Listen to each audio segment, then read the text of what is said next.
Hello दोस्तों, नमस्कार। मैं विनोद कुमार आप सभी का स्वागत करता हूं जागृति ऑनलाइन लर्निंग ऐप के अंदर।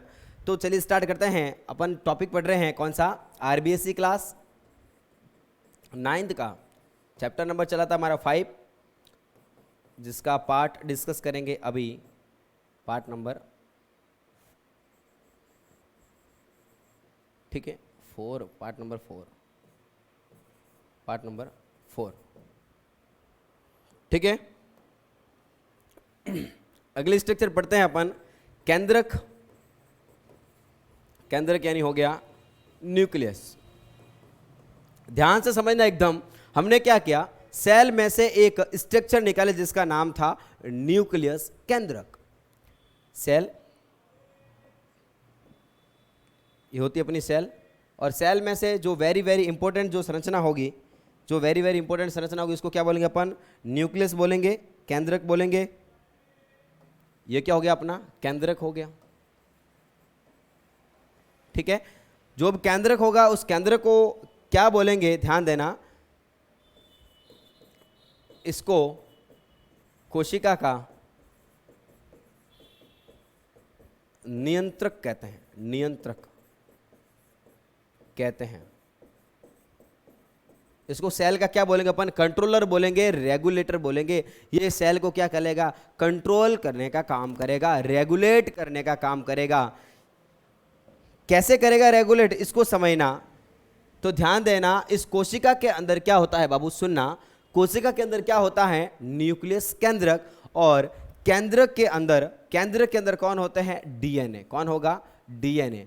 ये डीएनए से क्या बनाता है, आरएनए। डीएनए से क्या बनेगा, ये आरएनए।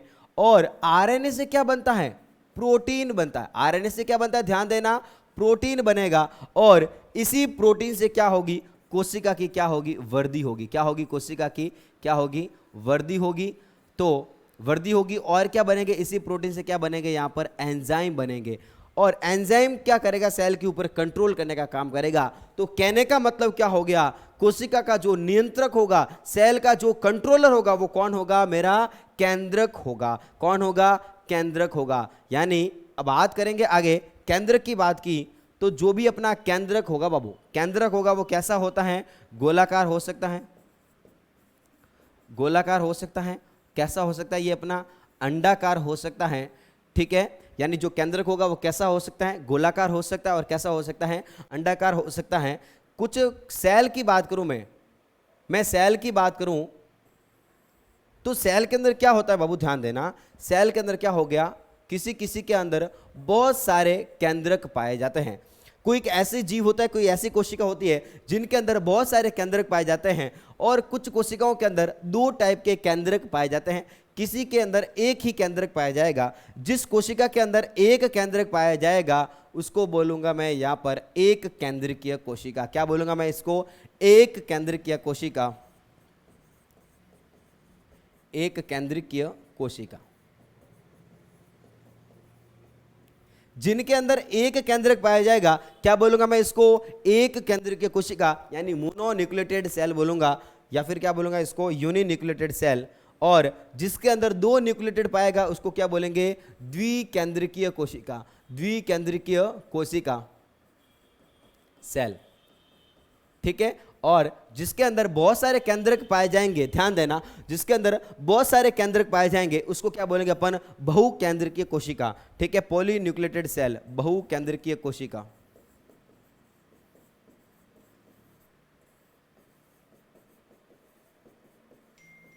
बहुकेंद्रकीय कोशिका बोलेंगे, इसको बोलेंगे अपन पॉलीन्यूक्लियोटाइड सेल बोलेंगे, ठीक है। अब देखो सुनना, केंद्र क्या सबके अंदर उपस्थित होता है क्या, यस। मैंने क्या बताया कि जो भी अपना सेल के अंदर जो कंट्रोलर होगा, जो बाप होगा सबका, उसको क्या बोलेंगे अपन, केंद्रक बोलेंगे। इसके बिना काम नहीं चलता। लेकिन ध्यान देना, कहीं कहीं पर केंद्रक नहीं होता। तो सबसे पहले मैं बात करूंगा कि केंद्रक किसमें उपस्थित होगा। तो ध्यान देना, केंद्रक उपस्थित किसमें होगा बाबू, सभी के अंदर उपस्थित होगा। लगभग केंद्रक सभी के अंदर होगा। अरे क्या बात समझ में आ रही है आपको, केंद्र कहने का मतलब क्या हो गया, न्यूक्लियस। सेल के अंदर पाए जाने वाली बीच वाली संरचना क्या कहलाएगी, केंद्र कहलाएगी, जिसको क्या बोलेंगे अपन, कोशिका का कंट्रोलर बोलेंगे, उसको कोशिका का नियंत्रक बोलेंगे। अब यहां पर एक बात आती है, यहां पर एक बात आती है कि सर केंद्रक ऐसा कोई है जिसके अंदर केंद्रक नहीं होता? तो हाँ सुनना, ऐसी कुछ चीजें होती है जिसके अंदर केंद्रक नहीं होता। क्या सर ऐसे कोई जीव है जिसके अंदर केंद्रक एक होता है क्या? हम सभी कैसे होते हैं? एक केंद्रक। सर क्या ऐसा भी होता है जिसके अंदर दो केंद्रक होते हैं? हाँ बिल्कुल, कुछ ऐसे जीव होते हैं जिनके अंदर दो केंद्रक होते हैं, कुछ ऐसे होते हैं जिनके अंदर बहुत सारे केंद्रक होंगे, जिसको क्या बोलेंगे अपन? बहुकेंद्रकीय कोशिकाएं बोलेंगे। अब एक बात को सुनना कि जो भी अपना केंद्रक उपस्थित होगा वो किस में होगा? सभी में होगा। लेकिन सर ये बताओ केंद्रक अनुपस्थित किस में होगा? केंद्रक अनुपस्थित किस में होगा? यानी केंद्रक एब्सेंट किस में होगा? तो केंद्रक एब्सेंट किस में होगा? वेरी वेरी इंपॉर्टेंट, यहां से टिक कर देना भाई, यहां से लगा देना, जो भी चांद तारे जो भी लगाते हो लगा देना यहां पर कि केंद्रक अनुपस्थित किस में होगा, केंद्रक एब्सेंट किस में होगा। तो ध्यान देना, मानव की आरबीसी में, मानव की आरबीसी में क्या होगा? केंद्रक अनुपस्थित होगा। मानव की जो हमारी आरबीसी होती है बाबू, ध्यान देना, आरबीसी यानी क्या हो गया? लाल रक्त कणिका, इसके अंदर क्या होगा? केंद्रक नहीं होगा। तो मानव की आरबीसी के अंदर केंद्रक नहीं होता। और किसमें नहीं होगा? चालनी नलिका में, चालनी नलिका में क्या नहीं होगा? केंद्रक नहीं होगा। सर ये बात तो ठीक है, लेकिन ये समझाओ हमें तो कि ये चालनी नलिका क्या होती है। तो सुनना भाई, चालनी नलिका क्या होती है कि हम पेड़ पौधों के अंदर बात करेंगे। ये पेड़ पौधों के अंदर पाया जाएगा एक जाइलम। क्या पाया जाएगा? जाइलम पाया जाएगा। उस जाइलम के अंदर एक कोशिका होगी जिसका नाम, एक कंपोनेंट होगा, एक तत्व होगा जिसका नाम क्या होता है? चालनी नलिका। बस इतना समझो भाई साहब, इतना समझो कि ये जो चालनी नलिका होती है वो चालनी नलिका पानी को आदान प्रदान करने में हेल्प करती है। तो पानी को आदान प्रदान करने के लिए जो पेड़ पौधे में जो संरचना पाई जाएगी जिसको क्या बोलेंगे अपन? चालनी नलिका बोलेंगे। और उस चालनी नलिका के अंदर, उस चालनी नलिका के अंदर केंद्रक नहीं होगा। क्या आपको बात समझ में आ रही है क्या? अब मैं बात करूंगा केंद्र की संरचना की बात करूंगा, तब तक आप सभी नोट करेंगे इस चीज को।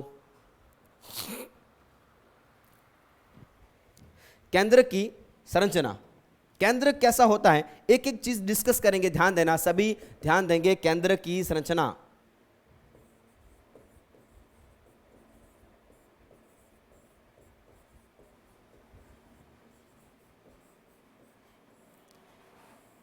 केंद्र की संरचना, स्ट्रक्चर ऑफ न्यूक्लियस, एक एक करके चीज को पूरा डिटेल के अंदर देखते हैं कैसा होता है अपना केंद्र, कैसा होता है।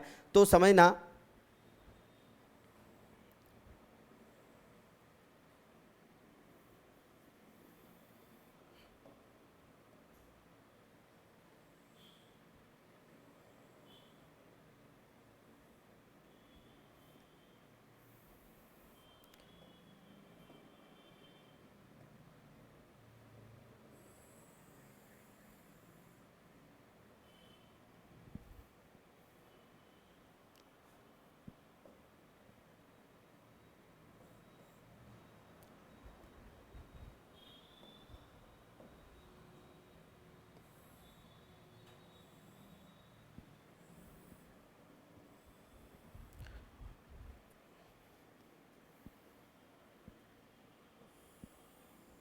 ठीक है बाबू, केंद्र की संरचना को अपन समझते हैं।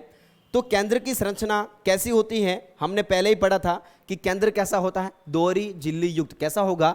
दोहरी झिल्ली युक्त। यहां पर लिख देता हूं मैं, दोहरी झिल्ली युक्त। ये सभी आपको पहले बता रखा है, दोहरी झिल्ली युक्त यानी डबल मेम्ब्रेन। केंद्र के चारों ओर क्या होगी? दो झिल्लियां होगी। ये दो झिल्लियां कौन सी?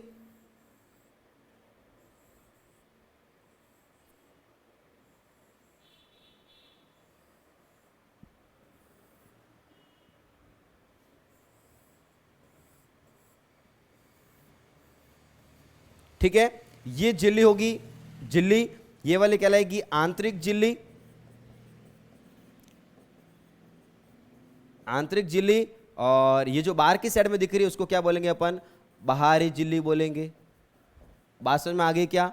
तो झिल्लियां कितनी होगी केंद्र के पास में? 2 झिल्लियां। बाहर वाली कौन सी होगी? बाहरी झिल्ली। और अंदर की साइड में कौन सी झिल्ली होगी? आंतरिक झिल्ली होगी। तो केंद्र के अंदर क्या होगा? सुनना, केंद्र के अंदर 4 संरचना होती है बाबू, वेरी वेरी इंपॉर्टेंट। कौन कौन सी? सबसे पहले बात करेंगे केंद्रक झिल्ली की बात करेंगे। सबसे बाहर की साइड में जो झिल्ली होगी जिसको क्या बोलेंगे अपन? केंद्रक झिल्ली बोलेंगे। और जैसे उसके अंदर आएंगे, जैसे उसके अंदर आएंगे जो द्रव पाया जाएगा जिसको क्या बोलेंगे अपन? इसको केंद्रक द्रव्य। क्या बोलेंगे? केंद्रक द्रव्य बोलेंगे। और ध्यान देना, केंद्र के अंदर एक और स्ट्रक्चर पाई जाएगी, एक धागा पाया जाएगा जिसको क्या बोलेंगे अपन? क्रोमेटिन बोलेंगे। क्रोमेटिन बोलेंगे। और इसके अंदर एक और संरचना पाई जाएगी जिसको बोलेंगे अपन केंद्रिका बोलेंगे। ये चारों संरचना के बारे में अभी हम देखेंगे। 4 संरचना के बारे में कौन कौन सी? केंद्रक झिल्ली, केंद्रक द्रव्य, और कौन सा का हो गया? क्रोमेटिन, और कौन सा हो गया? केंद्रिका। तो देखो ऐसे समझो कि जो भी हमारा केंद्रक होगा वो केंद्रक कैसा होगा? डबल झिल्ली वाला। कैसा होगा? यस बोलेंगे सभी, कैसा होगा? डबल झिल्ली वाला होगा। दोहरी मेम्ब्रेन होगी जिसके अंदर बाहर वाली झिल्ली को क्या बोलेंगे अपन? बाहरी झिल्ली। अंदर वाली झिल्ली को क्या बोलेंगे अपन? आंतरिक झिल्ली बोलेंगे। ये होगी बातें। अब देखो ध्यान देना, ध्यान देना, केंद्रक झिल्ली के बीच बीच में आपको पोर दिखाई देते होंगे, कुछ ऐसे छिद्र दिखाई देते हैं। सर यहां पर कुछ छिद्र दिखाई देंगे, इन छिद्रों को क्या बोलेंगे? तो ध्यान देना, इन छिद्रों को क्या बोलेंगे? यहां पर केंद्रक छिद्र बोलेंगे। क्या बोलेंगे अपन? इसको केंद्रक छिद्र बोलेंगे, यानी पोर बोलेंगे। इन्हीं पोर के द्वारा क्या होता है? पदार्थों का क्या होता रहता है बाबू? यहां पर ध्यान देना, आवागमन होता रहता है, आदान प्रदान होता रहता है। क्या बातें आपको समझ में आ रही है क्या? केंद्रक झिल्ली की बात की, केंद्र कैसा होता है? दोहरी झिल्ली युक्त होगा। कैसा होगा? यहां पर दोहरी झिल्ली युक्त, दोहरी झिल्ली युक्त होगा। दोहरी झिल्ली युक्त होगा जिसके अंदर बाहर वाली झिल्ली को क्या बोलेंगे अपन? बाहरी मेम्ब्रेन, और अंदर वाली झिल्ली को क्या बोलेंगे अपन? इसको आंतरिक झिल्ली बोलेंगे। और इस झिल्ली के बीच में जो छिद्र पाया जाएगा जिसको क्या बोलेंगे? न्यूक्लियर पोर बोलेंगे, यानी क्या बोलेंगे? इसको केंद्रक छिद्र बोलेंगे। अब ये तो होगी कंप्लीट संरचना। बात करेंगे इसके केंद्रक द्रव्य को, बात करेंगे केंद्रक द्रव्य। केंद्रक द्रव्य कहने का मतलब क्या होगा? सुनना, तो यहां पर केंद्र के अंदर द्रव पाया जाएगा। केंद्र के अंदर जो लिक्विड पाया जाएगा बाबू, ध्यान देना, जो पानी पाया जाएगा उस पानी को क्या बोलेंगे अपन? इसको केंद्रक द्रव्य। क्या बोलेंगे अपन? इसको केंद्रक द्रव्य बोलेंगे, केंद्रक द्रव्य। बात समझ में आ गई क्या? जो केंद्र के अंदर पानी पाया जाएगा, जो फ्लूइड पाया जाएगा जिसको क्या बोलेंगे अपन? केंद्रक द्रव्य बोलेंगे। और इसी केंद्रक द्रव्य के अंदर ये सारे डूबे हुए रहते हैं। ये अपना क्रोमेटिन हो गया, या फिर क्या होगी? केंद्रिका होगी। किस में होंगे? ये केंद्रक द्रव्य के अंदर ही होंगे। और इसमें क्या पाए जाएंगे? ध्यान देना, इसमें क्या पाए जाएंगे? इसमें आयन पाए जाते हैं, आयन पाए जाते हैं, और उसमें प्रोटीन बनता है यहाँ पर, ठीक है। और उसके अंदर क्या होंगे? कुछ एंजाइम पाए जाते हैं। इसके अंदर बहुत सारे एंजाइम होते हैं केंद्र के अंदर। तो वो सारे किस में होंगे? अपने केंद्रक द्रव्य के अंदर होंगे। बात तो समझ में आ रही है क्या? किस में होंगे? केंद्रक द्रव्य के अंदर होंगे। अब सुनो, एक और संरचना पाई जाती है इसके अंदर, एक धागे नुमा संरचना पाई जाएगी। केंद्र के अंदर क्या होगा? एक लंबा सा एक धागा होगा, एक लंबा सा धागा होगा जिसको क्या बोलूंगा? यहां पर मैं क्रोमेटिन बोलूंगा। क्या बोलूंगा बाबू? यहां पर क्रोमेटिन बोलूंगा। क्या बात समझ में आ रही है क्या आपको? क्रोमेटिन के बारे में थोड़ा सा बाद में देखते हैं, उससे पहले मैं बता देता हूं कि केंद्र के अंदर एक और संरचना पाई जाएगी जिसको क्या बोलूंगा मैं? यहां पर केंद्रिका। यहां पर कुछ एक और संरचना पाई जाएगी, गहरी अभिरंजन संरचना पाई जाएगी जिसको क्या बोलूंगा? यहां पर केंद्रिका बोलूंगा। क्या बातें समझ में आ रही है कि आपको? वापस जल्दी से बताएंगे मुझे, केंद्र के अंदर कितनी संरचना होगी? 4 संरचना। कौन कौन सी होगी? केंद्रक झिल्ली। केंद्रक झिल्ली कितने प्रकार की? 2 प्रकार की। बाहर वाली कौन सी? बाहरी। अंदर वाली कौन सी होगी? आंतरिक झिल्ली, ठीक है। और क्या होगा? सेकंड संरचना कौन सी होगी इसके अंदर? उसके अंदर कुछ द्रव्य पाए जाएंगे जिसको क्या बोलेंगे अपन? केंद्रक द्रव्य बोलेंगे, यानी क्या बोलेंगे अपन? इसको केंद्रक द्रव्य यानी न्यूक्लियोप्लाज्म बोलेंगे। उसके अंदर जो धागा पाया जाएगा उस धागे को क्या बोलेंगे अपन? क्रोमेटिन बोलेंगे। क्या बोलेंगे? क्रोमेटिन बोलेंगे, यानी क्रोमेटिन एक धागा होगा जिसको क्या बोलेंगे? क्रोमेटिन बोलेंगे। और उसके अंदर एक गहरी अभिरंजन एक संरचना पाई जाएगी जिसको क्या बोलेंगे अपन? केंद्रिका। क्या कहेंगे?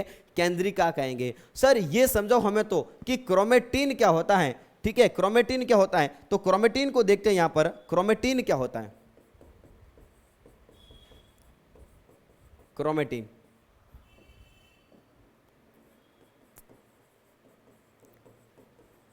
धागेनुमा संरचना, जो धागेनुमा संरचना होगी उसको क्या बोलेंगे अपन बाबू? क्रोमेटिन बोलेंगे। क्या बोलेंगे? क्रोमेटिन बोलेंगे। अब ध्यान देना, ये क्रोमेटिन क्या करेगी?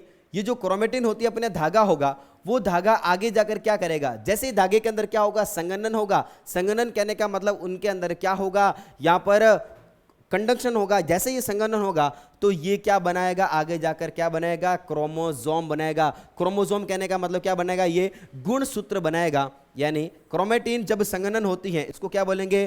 क्रोमेटिन बोलेंगे। और क्रोमेटिन से क्या बनता है? अपना गुणसूत्र बनता है। ध्यान देना, गुणसूत्र। और बताओ हमारे अंदर गुणसूत्र कितने होते हैं?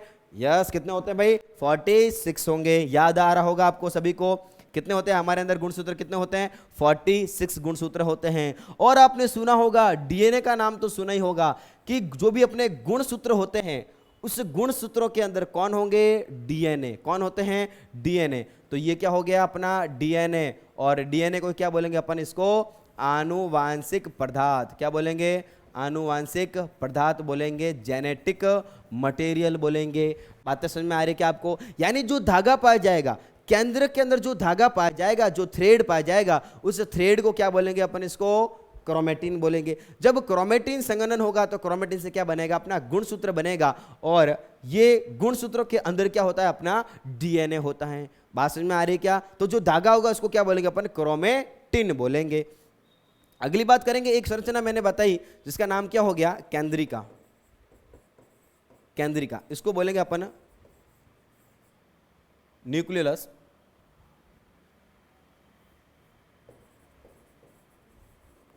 न्यूक्लियस बोलेंगे, केंद्रिका।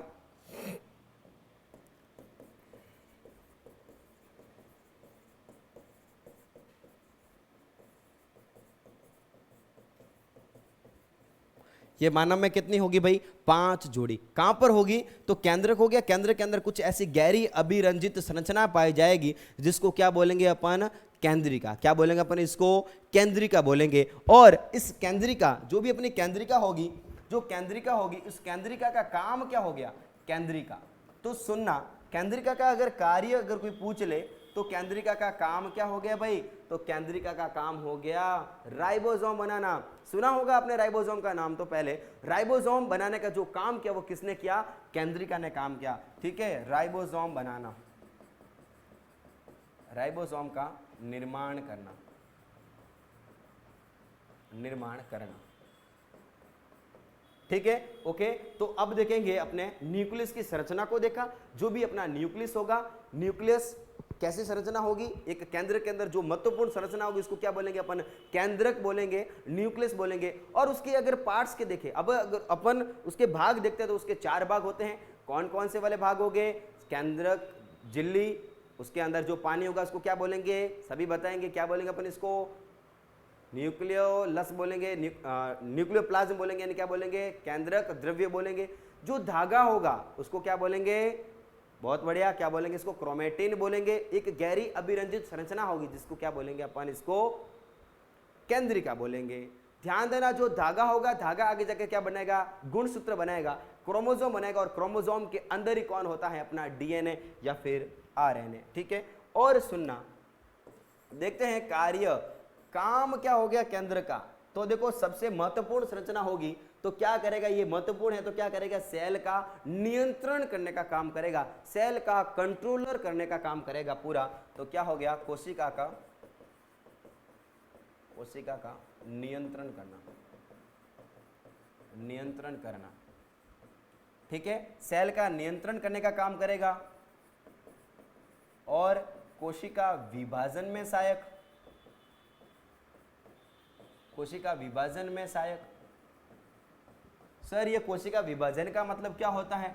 एक कोशिका और एक कोशिका से 2 कोशिका बनना, तो इसके अंदर कौन हेल्प करेगा? अपना केंद्रक हेल्प करेगा। उसको क्या बोलेंगे अपन? कोशिका विभाजन बोलेंगे। तो कोशिका विभाजन में सहायक होते हैं अपने कौन? कोशिका विभाजन में कौन सहायक हो गया? अपना केंद्रक सहायक हो गया। और क्या करेगा?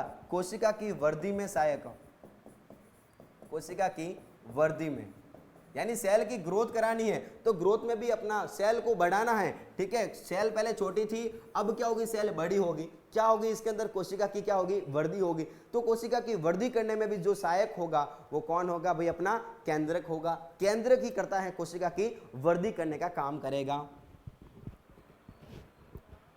ठीक है। ये हो गए काम किसके, केंद्र के काम हो गए, महत्वपूर्ण काम हो गए। और काम पूछे तो वैसे तो काम की अपन लिस्ट भर सकते हैं, यानी एक काम क्या हो गया, आनुवांशिक पदार्थ को रखना,